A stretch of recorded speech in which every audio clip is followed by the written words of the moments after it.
Hi friends, Mamata ವ್ಲಾಗಿಗೆ ಸ್ವಾಗತ. ಇವತ್ತು ನನ್ನ ಮಕ್ಕಳು ಕೇಳಿದ್ದಾರೆ, ಅದಕ್ಕೋಸ್ಕರ ಅವರಿಗೆ ಮ್ಯಾಗಿ ಮಾಡಿಕೊಡ್ತಾ ಇದ್ದೀನಿ. ಮೊದಲಿಗೆ ನಾನು ಎಣ್ಣೆ ಹಾಕ್ಕೊಳ್ತೀನಿ.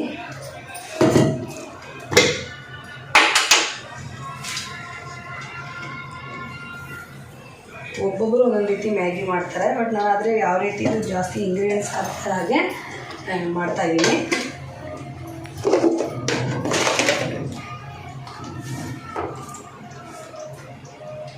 ಎಣ್ಣೆ ಕಾದ ತಕ್ಷಣ ಸ್ವಲ್ಪ ಸಾಸಿವೆ ಹಾಕ್ತೀನಿ, ಹಾಗೆ ಸ್ವಲ್ಪ ಜೀರಿಗೆ ಹಾಕ್ತಾಯಿದ್ದೀನಿ. ನೀರು ಹಾಕ್ಕೊಳ್ತೀನಿ. ಈಗ ನೀರು ಕುದೀತಾ ಇದೆ. ಈಗ ನಾನು ಮ್ಯಾಗಿನ ಹಾಕ್ತೀನಿ. ಸೊ ಇಬ್ಬರಿಗೆ ಬೇಕಲ್ವ, ಹಾಗಾಗಿ ನಾನು 3 ಮ್ಯಾಗಿ ಪ್ಯಾಕೆಟ್ನ ಇಲ್ಲಿ ಯೂಸ್ ಮಾಡ್ತಾಯಿದ್ದೀನಿ.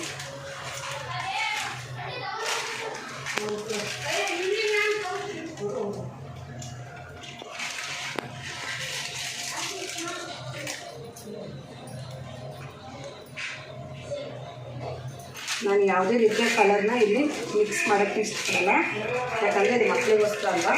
ಹಾಗಾಗಿ ಇದು ಅರ್ಜೆಂಟ್ ಇರೋದ್ರಿಂದ ನಾನು ಯಾವುದೇ ರೀತಿಯ ಬಿಟ್ಟು ಇದಕ್ಕೆ ನಾನು ಉಪ್ಪೇನು ಹಾಕ್ತಾಯಿಲ್ಲ, ಯಾಕಂದರೆ ಇದು ಆಲ್ರೆಡಿ ಸ್ವಲ್ಪ ಉಪ್ಪು ಇದರಲ್ಲಿ ಇರುತ್ತೆ. ನಾನು ಮತ್ತೆ ಉಪ್ಪು ಎಕ್ಸ್ಟ್ರಾ ಏನಾದರೂ ಹಾಕಿದ್ವಿ ಅಂದರೆ ಬಾಯಲ್ಲಿ ಇಡೋಕ್ಕಾಗೋದಿಲ್ಲ, ಅಷ್ಟೊಂದು. ಈಗ ಕುದೀತಾ ಇದೆ. ಕುದ್ದು ಚೆನ್ನಾಗಿ ನೀರೆಲ್ಲ ಆವರಿ ಮಾಡ್ಕೋಬೇಕು, ಅಂದರೆ ಸ್ವಲ್ಪ ನೀರಿಲ್ದಾಗ ಆಗಬೇಕು. ಅಲ್ಲಿ ತನಕ ಬೇಗನೆ ಮುಚ್ಚಿಡೋಣ. ಮ್ಯಾಗಿ ಕೂಡ ರೆಡಿಯಾಗಿದೆ.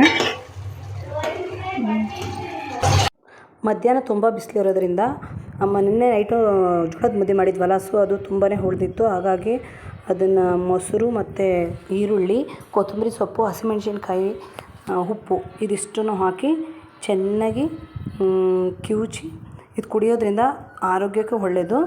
ಮತ್ತು ಇದು ಡಯಟ್ ಮಾಡೋರಿಗಂತೂ ತುಂಬಾ ಉಪಯೋಗ ಆಗ್ಬೋದು ಅನಿಸುತ್ತೆ. ಅಷ್ಟೊಂದು ಇದರಿಂದ ಅಷ್ಟು ಉಪಯೋಗ ಇದೆ.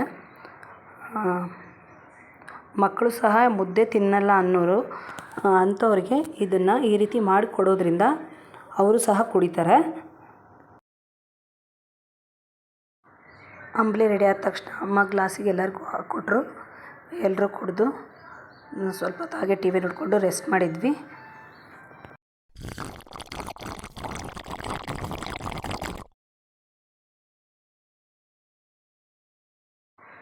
ಅಮ್ಮ ಅಂಬಲಿ ಮಾಡ್ತಾಯಿದ್ರೆ ನನ್ನ ಮಗಳು ಸಹ ಸ್ವಲ್ಪ ಅಮ್ಮನಿಗೆ ಹೆಲ್ಪ್ ಮಾಡ್ತಾ ಇದ್ದಾಳೆ.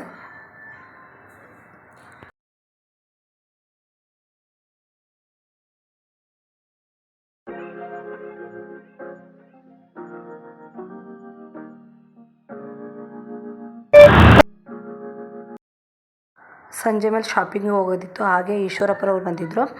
ಈಶ್ವರಪ್ಪರವ್ರನ್ನ ನಾನು ಟಿ ವಿಯಲ್ಲಿ ನೋಡಿದ್ದೆ, ಹಾಗಾಗಿ ರಿಯಲಾಗಿ ಬಂದಿದ್ದಾರೆ ಅಂತ ಗೊತ್ತಾಯಿತು. ಹಾಗೆ ನೋಡ್ಕೊಂಡು ಹಾಗೆ ಹೋಗೋಣ ಅಂತ ಹೇಳ್ಬಿಟ್ಟು ಹೋಗಿದ್ವಿ. ಅವರ ನೋಡೋಕ್ಕೆ ತುಂಬ ಜನನೇ ಸೇರಿದ್ರು ಅಂತ ಹೇಳ್ಬೋದು.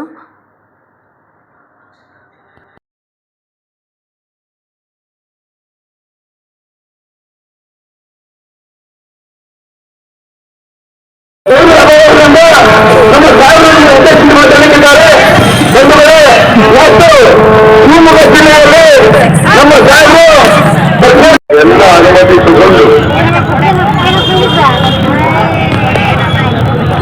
ಅಲ್ಲಿ ಕ್ಯಾನ್ಸಲ್ ಮಾಡಿ. ನಾನು ಸಂಜೆ ಶಾಪಿಂಗ್ ಮುಗಿಸ್ಕೊಬರೋಷ್ಟರಲ್ಲಿ ಅಮ್ಮ ಒಣಗಿನ ಸೊಪ್ಪಿನ ಪಲ್ಯ ಮಾಡ್ತಾಯಿದ್ರು. ಒಣಗಲಿ ಸೊಪ್ಪಿನ ಪಲ್ಯನ ನಾನು ವೀಡಿಯೋ ಮಾಡ್ಕೊಳ್ಳೋಣ ಅನ್ನಷ್ಟಕ್ಕೆ ಅಮ್ಮ ಆಲ್ರೆಡಿ ಮಾಡಿಟ್ಬಿಟ್ಟಿದ್ರು. ನೆಕ್ಸ್ಟ್ ಟೈಮ್ ಏನಾದರೂ ಮಾಡುವಾಗ ಇದನ್ನು ವೀಡಿಯೋ ಮಾಡಿಕೊಂಡು ನಿಮಗೆ ವ್ಲಾಗಲ್ಲಿ ಹಾಕ್ತೀನಿ. ಈ ಸೊಪ್ಪು ತಿನ್ನೋದ್ರಿಂದ ತುಂಬ ಆರೋಗ್ಯಕ್ಕೆ ಒಳ್ಳೆಯದು. ಈ ಸೊಪ್ಪು ಒಂಥರ ಸೀಸನಲ್ಲೇ ಸಿಗೋದು ಅಂತ ಹೇಳ್ಬೋದು. ಯಾವ ಸೀಸನಲ್ಲೂ ಇದು ಸಿಗೋದಿಲ್ಲ, ಅಪರೂಪನೇ ಅಂತ ಹೇಳ್ಬೋದು. ಈ ಸೊಪ್ಪನ್ನ ಹೆಸ್ರುಕಾಳು ಚೆನ್ನಾಗಿ ಬೇಯಿಸಿ ಇದಕ್ಕೆ ಈರುಳ್ಳಿ ಒಗ್ಗರಣೆ ಕೊಟ್ಟು ಒಂದ್ಸಲ ಟ್ರೈ ಮಾಡಿ ನೋಡಿ, ನಿಮಗೆ ಗೊತ್ತಾಗುತ್ತೆ ಹೇಗಿರುತ್ತೆ ಈ ಸೊಪ್ಪಿನ ಪಲ್ಯ ಅಂತ. ಈಗೇನಾಗ್ತಿದೆಯಮ್ಮ? ಹಸಿಮೆಣಸಿನಕಾಯಿ, ಬೆಳ್ಳುಳ್ಳಿ, ಕೊಬ್ಬರಿ ಪಲ್ಯ ಮಾಡುವ ರೀತಿ ಅಂತ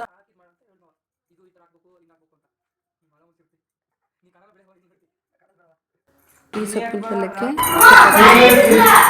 ಸಿಂಗಲ್ ಚಪಾತಿ ಮಾಡಲ್ಲ, ಯಾವಾಗಲೂ ಡಬಲ್ ಚಪಾತಿ. ನೋಡಿ ಫ್ರೆಂಡ್ಸ್ ಯಾವ ರೀತಿ ಮಾಡ್ತಾಯಿದ್ದೀನಿ ಅಂತ. ಈ ರೀತಿ 2 ಚಪಾತಿ ಹಿಟ್ಟಿಗೆ ಎಣ್ಣೆ ಹಚ್ಕೊಂಡು ಅದನ್ನು ನಾದ್ಕೋಬೇಕು. ನಾದ್ಕೊಂಡು ಅದನ್ನು ಹಂಚಲ್ಲಿ ಹಾಕಿ ಇದು ಮಾಡಿದ್ರೆ ಸಪ್ರೇಟಾಗಿ ಅದಾಗೆ ಬಿಡುತ್ತೆ. ಟೈಮು ವೇಸ್ಟ್ ಸಹ ಆಗುತ್ತೆ.